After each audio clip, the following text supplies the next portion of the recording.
Hi, Stuart. Hi there.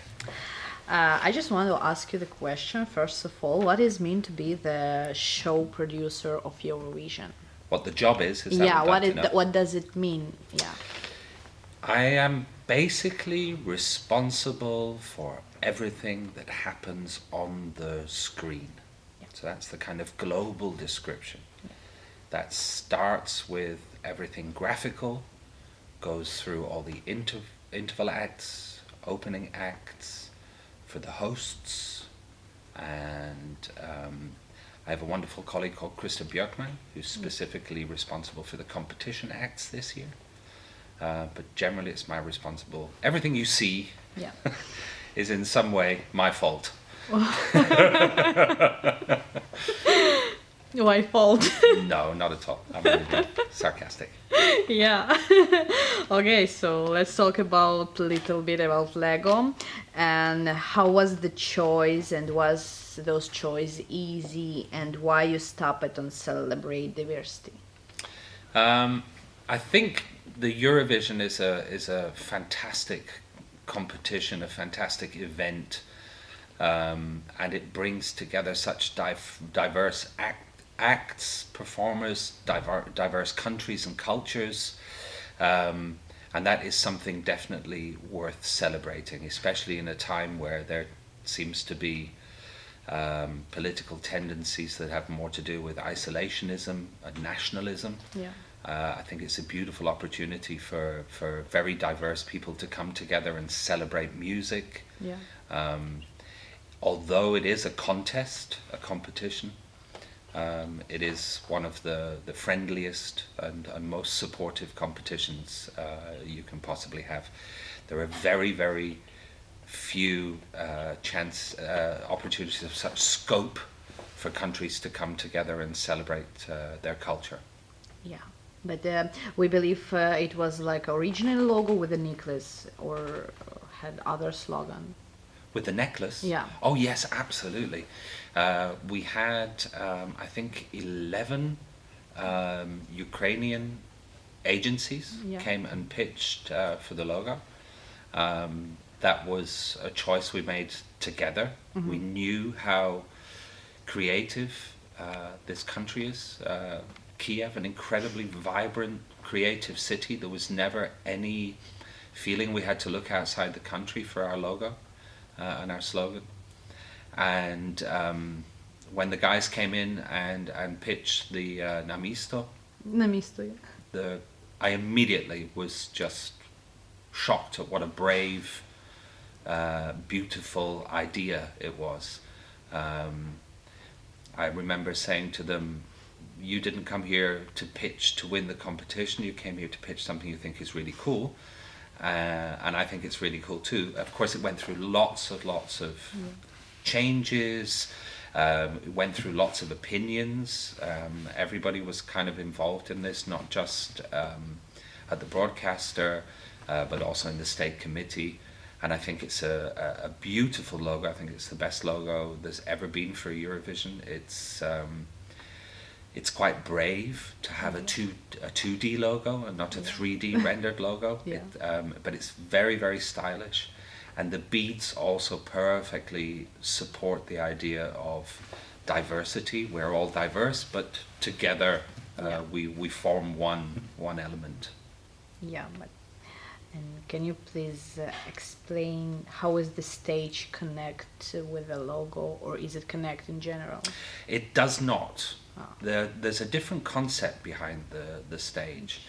The stage this year is a canvas which we can paint many, many different things on. It's very important when you have a television show of this complexity and this size, with 26 nations taking part in the final. It's important to be able to give each of these performances their own world. In the past years, we've had more fixed stages, and the stage has kind of been the star. And this year, in the briefing to the stage designers, I asked for the stage to have its own function and beauty, but at the same time be an empty canvas that we can paint on. During the shows, we will see a great deal of the namisto, of the individual beads, in all the graphics. That means after every postcard, during some of the interval acts. So it will be very present, and that was the reason for not wishing to specifically make the stage out of the same elements. Yeah. No, because like Ukrainian namisto it has a big history. Like. Absolutely. I mean, it's very, very symbolic. It's an amulet. It's a symbol of health and luck. It's very, very positive, the symbol. But of course, a necklace of any kind is made up of lots of different units. It fits very well to the whole concept of the Eurovision Song Contest. Yeah. You have been in charge of the selection of hosts. Can you explain what is the progress with that? They've been presented today to the world. Yeah. We're very excited that we have 3 young guys hosting the show. It's a rather unusual constellation. Yeah. But there's a fantastic chemistry amongst them. Yeah. It was not a concept. I don't think any of us set out to particularly look for something different. We just wanted to see, okay, what's out there. For me, it was very important that it was strong personalities. Yeah. And also because the main part of the job is speaking English. That English was not a barrier between the personality and the camera. Yeah. That does not mean it has to be absolutely perfect. We will have English script writers, so grammatically we should be okay. But it's very, very important that a host these days can bring their personality to the show. And if you're not comfortable with the language, that kind of blocks you. Yeah. And it becomes very, very stiff sometimes. So we did a very silly casting. Yeah. I did a very silly interview to try and make my candidates nervous. It worked with some of them, and others understood the principle. Yeah. Just to see, fool around, have some fun. And then we did classic, reading from the teleprompter. And the idea started to form. Why not? Why not? These young guys, they're very fresh and they're incredibly enthusiastic. This is not something they really expected. It was not like, okay, this is a natural progression in my career. This was some kind of crazy idea. And that they bring an incredible energy to the project. And we're really, really looking forward to see what they manage to do on stage in front of a few hundred million. Yeah, but it's the first time in the history of Eurovision that three guys. Yeah, that's what I wanted to ask. Like, it wasn't the main idea from the beginning to make like this. It just comes by chance. Yeah. It was not. There was no idea whatsoever. There was no concept. Yeah. What kind of hosts to look for? We talked to lots of people. We looked at everyone we could find on the market. And it just seemed, especially with the chemistry between them, that this would be a good idea. It was, of course, something we then put in question. One asked oneself, 3 guys, is that really a good idea? But no, we're pretty sure that it's a very good idea. They're great-looking guys. I'm sure a lot of the audience will enjoy that aspect. And I read some comments on the internet today, and I would like to answer one of them. And yes, maybe we will have them shirtless. Yeah. Oh. Okay. Yeah. Also, we know creative director Oleg Bondarchuk was announced his departure from the team. Can you explain us why? Not really. No. He's a lovely man, very much like Oleg. He brought some very, very interesting ideas into the project. It is a huge project which demands a great deal of time and energy, and Oleg has made his decision not to be part of the team, and but he's a great guy. I know he has lots of other projects, so I'm sure he'll be fine. And we have a lot of great people we're working with as well, so we'll be fine too. Yeah. So it was like his own decision. Yes. It was not connected. No. And what is the progress with the selection of the interval opening acts? Yeah, we believe that Jamal and Ruslana will be involved in this. No, I would. I don't feel the need yet to confirm anything, but of course Jamala will be involved. Yeah. This is Jamala's Eurovision. Yeah. What about international stars? Like last year it was Justin Timberlake. Maybe this year Beyonce. Or Who would you like? Britney Spears. Britney Spears, please. No, we'll have. What was she called again? Katarina Perovka. Mm-hmm. Yeah. Kani Perova. Yeah, it's Perova. Katy Perry. No. I would say the overall concept for intervals and opening acts this year is made in Ukraine. Yeah. I don't see any need to go outside the country. This is an amazing country full of amazing artists, very, very creative, and we will find, and we have found, everything we need in Ukraine. That's nice. Thank you so much. Is there any progress with the postcards? Will they show again the artists, or are they gonna come to the old concept with the show in the country of the hosts? They will be focused on the artists. I don't want to say too much. We'll be releasing information relatively soon, but it is very, very much focused on the artist. I find that this is important for the competition, that we use this short segment to introduce the artist to the viewers. A lot of viewers will perhaps just watch the grand final. They haven't really seen the artist before, and this gives us a little window to show the artists, try and show some of their emotions, some of their personality before we see them live on stage.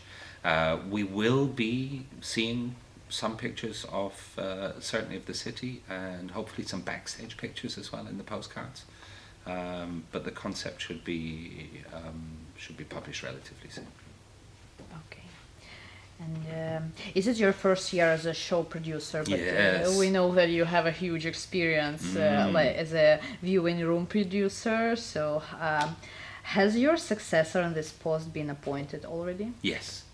Actually, this year, Krista Björkman as the contest producer, it's basically analog to what I did before as a viewing room producer. So we do have a viewing room producer. That's Mads Enggaard from Denmark, who was my assistant and was also the assistant in Sweden.